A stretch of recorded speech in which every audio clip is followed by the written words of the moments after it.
All right, I have a question for you. One of my two questions that I'm going to ask throughout this program. First one has to deal with the Falcons. Second one deals with the Hawks, and we'll get into that in about 17 minutes from now. But when it comes to our Atlanta Falcons, our offense pretty much set at this point, right? Drake London, going to be our big wide receiver number one. Hopefully him and Big Kirko, Park Duggins, they have a great season, have a great connection. Kirk is just throwing it up to Drake London, and he's catching a lot of touchdowns, big red zone threat along with Kyle Pitts. Hopefully Darnell Mooney can come in and be a good wide receiver number two. We got Bijan, we got Tyler Algier, or Bijan, I should say, excuse me. We got Tyler Algier. Ray Ray McCloud will be in the mix. Rondale Moore will be in the mix. Offense is looking good, right? Same offensive line from last year. Matthew Bergeron should have a good breakout year after a good rookie season. Jake Matthews, the Iron Man, hopefully can be healthy this season, knock out whatever this table is made out of. Offense is pretty much set, right? We should be good. What about the defense, though? Because there's still some questions about what we're going to do at defensive back. We did upgrade at the pass rush position, got Rook Arororo out of Clemson, Braylon Trice, who we all think could have a really good rookie year. Think that could be the diamond in the rough pick, not only for the Falcons, but maybe could be end up being the steal of the draft, depending on what kind of season he has. Well, speaking of pass rushers, the Falcons, we all know, have been struggling in that department a little bit, right? And even though we feel good about Braylon Trice, I personally feel good about Arnold Ebiketie. I'm not sure about you, but I think he has gotten better over each year, and I think this year maybe could be a breakout for him as well. So I feel good about Arnold Ebiketie. I love the fact that we brought back Kentavius Street. Big Grady should be ready for week one after listening to him at OTAs and mandatory minicamp.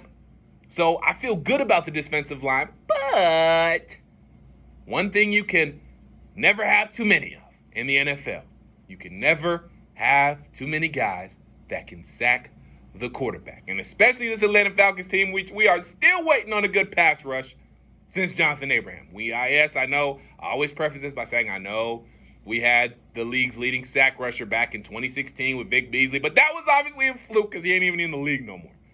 Anywho, I say all that to say this.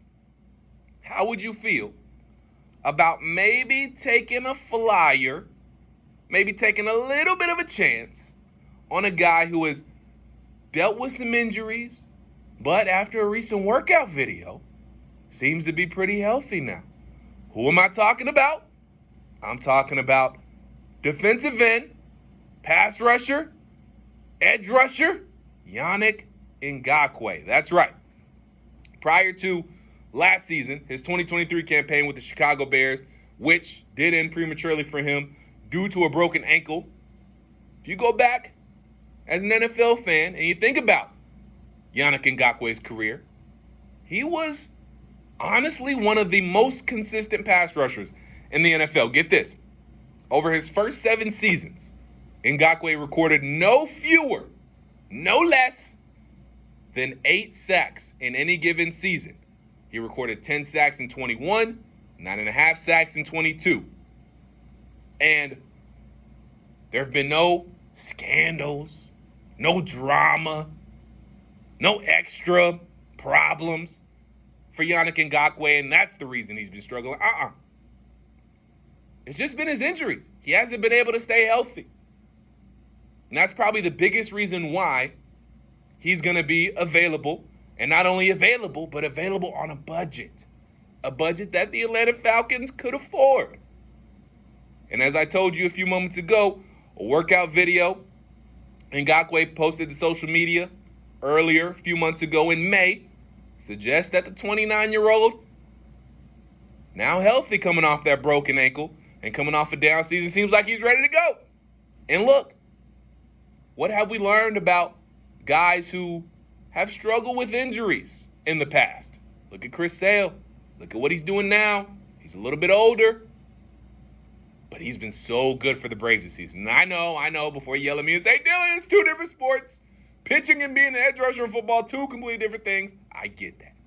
What I'm saying is, just because a guy had an injury-riddled season, just because a guy seems like he may have fallen off, It's a big deal being healthy versus not being healthy. It's a big deal dealing with injuries, then finally getting healthy and finally have that confidence to go back out there and play at 100%. Look at Ronald Acuna Jr. last season. In 2022, coming off his first torn ACL. He came back in 2022, and you could tell he wasn't sure of himself. He wasn't all the way there mentally yet. But last year, fully healthy, MVP. 40-plus home runs, 70-plus stolen bases. And again, I know it's apples to oranges comparing baseball players to NFL players. But what I'm saying is, he's 29. Still in the prime of his career, pretty much. And he's only had that one down year because of injury.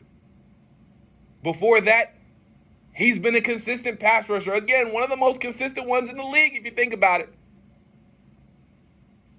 So, I don't see why, if the Falcons can get him on a budget deal, you don't take a chance on him.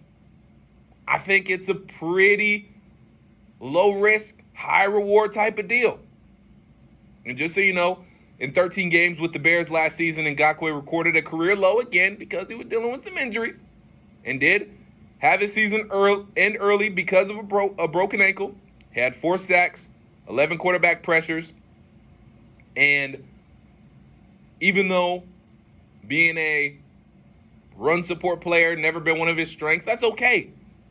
Because at the end of the day, at this point, the Falcons have a pretty good rotation when it comes to having guys who can stop the run versus having a rotation out there that can get after the quarterback. I want a guy who can go in there and get after the quarterback. Yannick Ngakoue, because of the defensive line rotation that we have built up, because of the defensive line depth we have built up, because of what we did in the draft, keeping some guys in free agency as well, Kentavius Street and others. We got David Onyemata as well. I don't need Kentavius Street to be a 3-down player.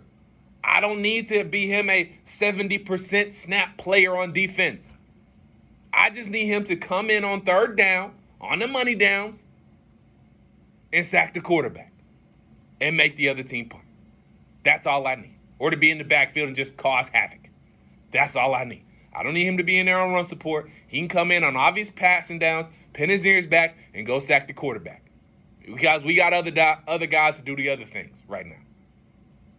So I think this will be, if the Falcons can, and again, there has been no sources to say that they're close to a deal or anything.